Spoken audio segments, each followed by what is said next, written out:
my name is Nicole Ferguson, and I'm a junior, and I'm doing the Read Aloud project. Alright. Action. Good morning, class. This morning we're going to be reading a book called A Visitor for Bear. The author of the book is Bonnie Becker. The illustrator is Katie McDonald Denton. Can anybody tell me what the author does? Jack?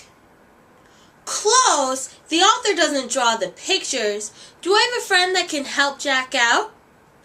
Maria? That's right. The author writes the words. So Jack, what does the illustrator do? That's right, Jack. The illustrator draws the pictures. So let's see who's going to visit Bear today.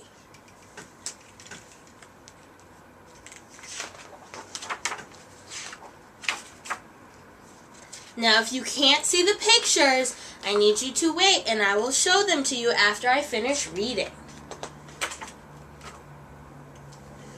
No one ever came to Bear's house. It had always been that way. And Bear was quite sure he didn't like visitors. He even had a sign. And his sign says, "No visitors allowed."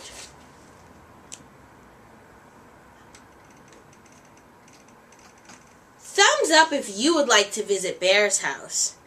Yeah, I don't think I would want to visit Bear's house either. One morning, Bear heard a tap, tap, tapping on his front door.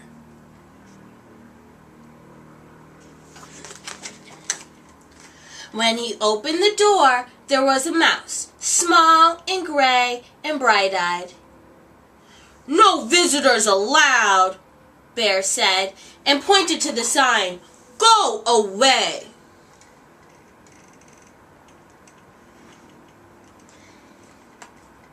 Is that a very nice thing to do? He set out 1 cup and 1 spoon. But when he opened the cupboard to get 1 bowl, there was a mouse, small and gray and bright-eyed.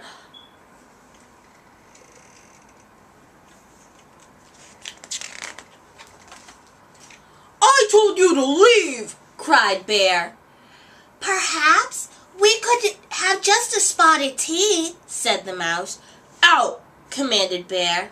"Most sorry," said the mouse. "I'll be gone now." Bear showed him to the door and shut it firmly.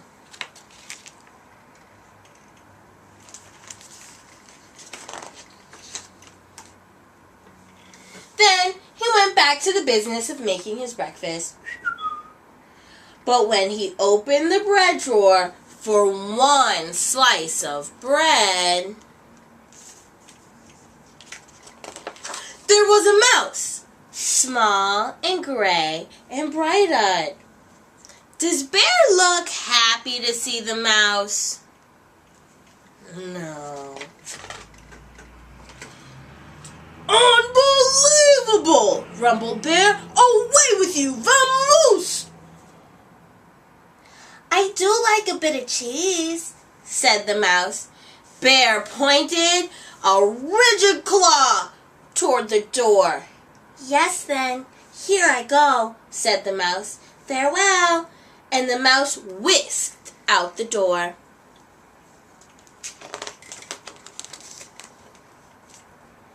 This time, Bear shut the door very firmly, locked it tight. He locked the windows too, for good measure. Does anyone think that the mouse will be able to get back in? Oh, Bobby, you do. Well, let's see what happens. Then, once again, he went back to the business of making his breakfast. But when he opened the fridge to get out 1 egg, there was the mouse, small and gray and bright, of course. "Be gone!" roared the bear. Oh, he doesn't look very happy. "A crackling fire?" ventured the mouse. "This is impossible, intolerable, insufferable!" cried the bear, shaking with anger and disbelief. "Terribly sorry," murmured the mouse. "Now you see me, now you don't. I am gone." And the mouse looked very sorry indeed, while he waited for Bear to unbolt the door and let him out again.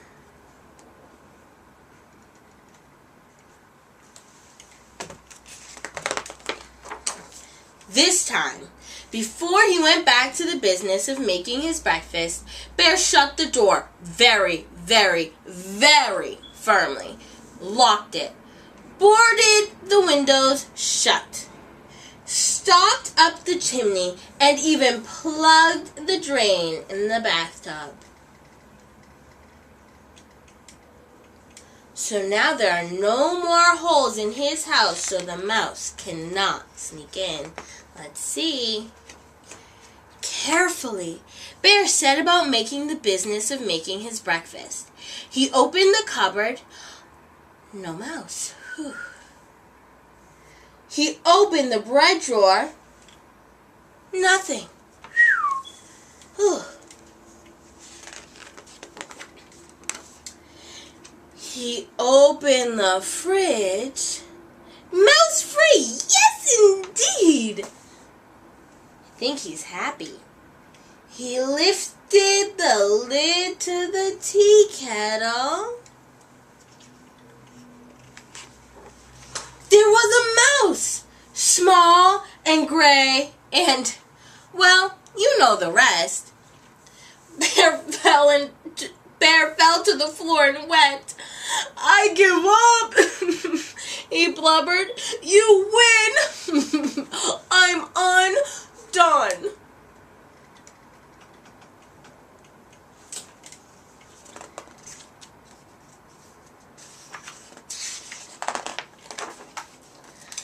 "So sorry," said the mouse. "But perhaps if I could have just a bit of cheese and a cup of tea, and do you think we could unstopper the chimney and have a nice fire?" Bear blew his nose with a loud honk. "But then you must go. No visitors allowed." "You have my word," said the mouse.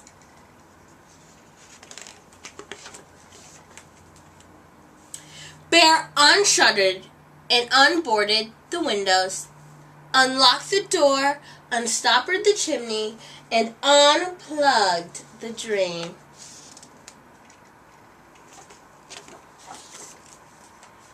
He brought out 2 plates of cheese, 2 teacups, and he made a crackling fire in the fireplace for 2 sets of toes. The mouse warmed his feet and nibbled and sipped, and Bear did too. They sat for a long while. The clock in Bear's house ticked loudly.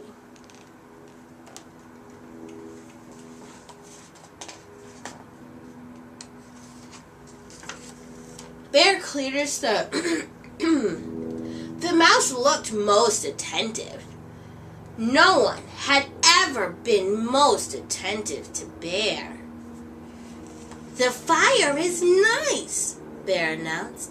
"Lovely," said the mouse. No one had ever said Bear's fires were lovely. "I could do a headstand," said Bear. "Very impressive," exclaimed the mouse. Friends, do we think Bear is beginning to like to have the mouse around? Do you think he likes to have Mouse as a visitor? Jack, you do? How do you know? Oh, because they're talking and Bear's showing him his headstand? Good thinking. Bear told a joke. The mouse laughed heartily. No one had ever laughed at Bear's jokes before, and Bear began to think of another joke. The mouse set down his teacup, and Bear quickly lifted the teapot. "There's plenty more," he said.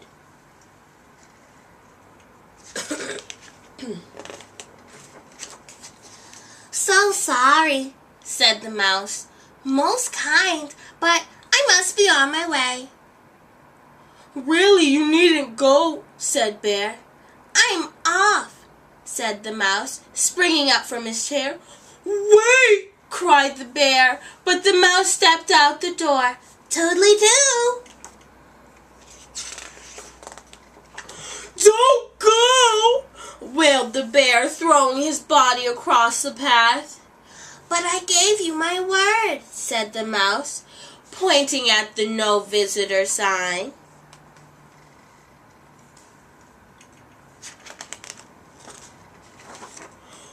"Oh, that?" cried the bear, pulling down the sign and tearing it up. "That's for salesmen, not for friends."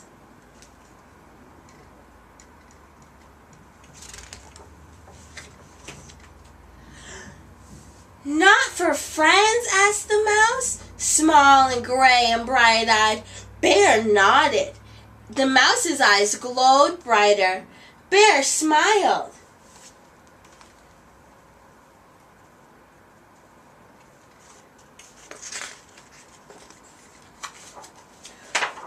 "Do you like one lump or two?" said Bear most politely. "I like two," said the mouse, and Bear agreed. The end. Friends, I have a question. Do you think that Bear likes being, by the end of the story, do you think Bear liked being alone, or do you think he liked having a visitor? Alright, and that concludes the end of my reading. Thanks. Bye.